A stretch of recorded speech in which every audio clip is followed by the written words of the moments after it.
Hi everyone, my name's Jen, for those of you that don't know me, and I'm sharing this video today because I think it's important to talk about mental health issues in a way that we don't currently. We talk a lot about it on social media, trying to raise awareness about it. We encourage people to reach out, to look out for one another, to look for the signs. But that's not always enough. I myself am someone who has struggled with depression, anxiety, PTSD in the past. I say in the past, but I used to also say that I'm recovered, or that I'm a survivor of it. But I learned in the last few days that depression is not something you recover from. It is something that you learn to manage. It doesn't mean that you have to fight with it forever. It is not a life sentence. I was told that it would be basically a life sentence, that I'd be on medication for the rest of my life, back in 2013 when I was diagnosed. I'm not on medication. For the most part, I'm fine. I live a happy life. But I got into a little bit of trouble recently because following a big move to a new town, a relocation, there was a lot of things going on in my life and I wasn't talking about them. I wasn't talking about them with the one person that I needed to be talking about them with, which was my husband. And I couldn't talk to him about it because in my mind, he was the one to blame for the place that I was in, because we moved for him for a job. So I was kind of in a tough spot. But my not talking about it got me into an even worse spot.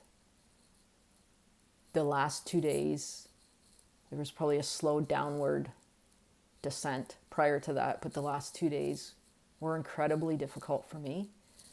Yesterday, it was all I could do to get out of bed, which I did. And I sat on the couch all day and I watched TV,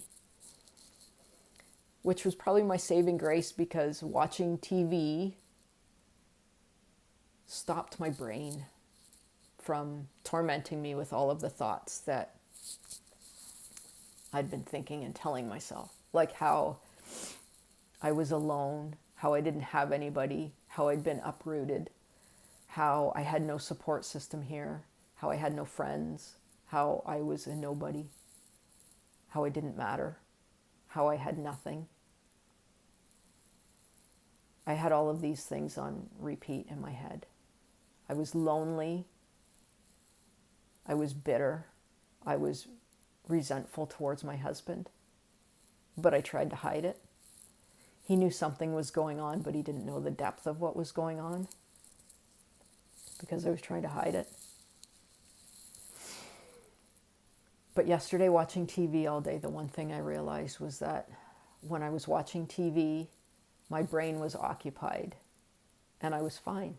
As soon as I would stop watching TV, my thoughts would come in with a vengeance. Which also made me realize that I'd done it to myself. I let the thoughts go on. I got lost in the thoughts of loneliness and how it wasn't fair, and how, in my mind, everything revolved around my husband, and that I didn't matter, none of which was true.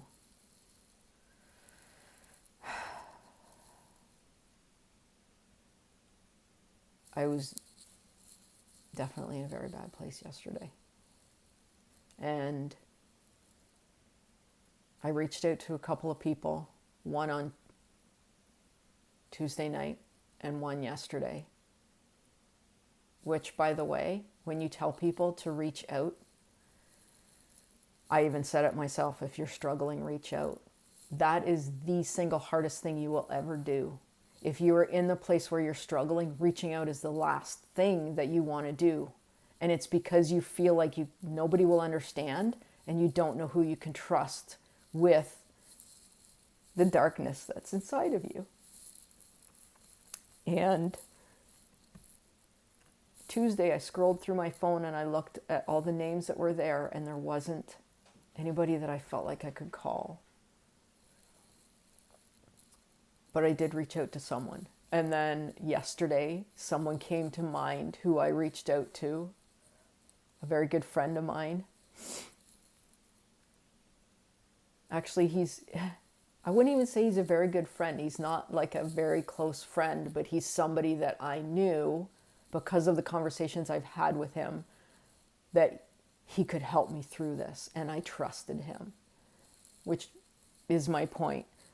If you ever struggle with depression, if you ever struggle with anxiety or whatever it is for you, you know how hard it is to reach out to somebody in your moment of need.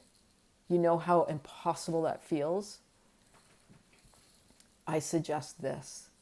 Right now, think about people that you trust to talk to in your darkest moments and put those people in your phone. Make a list of those people. Because when you're in the throes of it, you can't think of who you can talk to, and it will feel like you don't have anybody. So if you think about it now, who you can trust, and put it in your phone now, then all you have to do is go to that list. And you don't have to try and think about it, because you know you can't think properly when you're in that place. If there's nothing else I learned I've learned a lot through the last couple of days, but that's a big one. Put the names in your phone, know who you can call now before you really need them. Because the thing that is going to get you through this is reaching out to someone. And I know that is the last thing you want to do. I know it. I just went through it. I know it.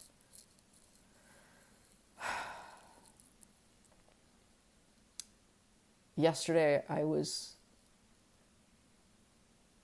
close enough to a dark enough place that I didn't think I wanted to do this anymore. But there's a deeper part of me that knew that what I was thinking and telling myself was not reality. It wasn't the truth. As much as it felt like it, I knew it wasn't the truth. It wasn't the truth of who I am. I'm a good person. I have a lot of people around me who love me. And sometimes, your brain isn't your best friend. Those thoughts that you think on repeat, the negative ones, those are not your best friend, and you should not listen to them, no matter how loud those voices are. So, my friends, I just wanted to dump this out because I think this is important, that we talk about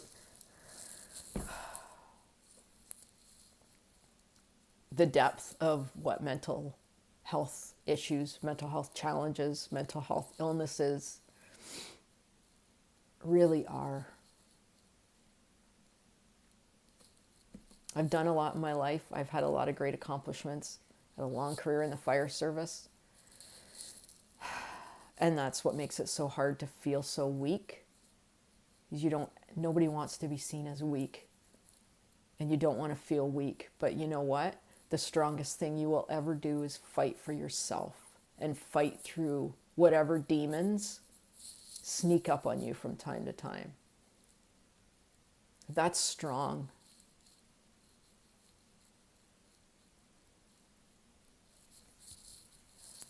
And if you're going through something like that, I am here for you. And I know how hard it is to reach out to me or anybody else, so make that list. Write those people down, put them in your phone, know who you can call when the chips are down. Do that now. That may be the one thing that gets you through it.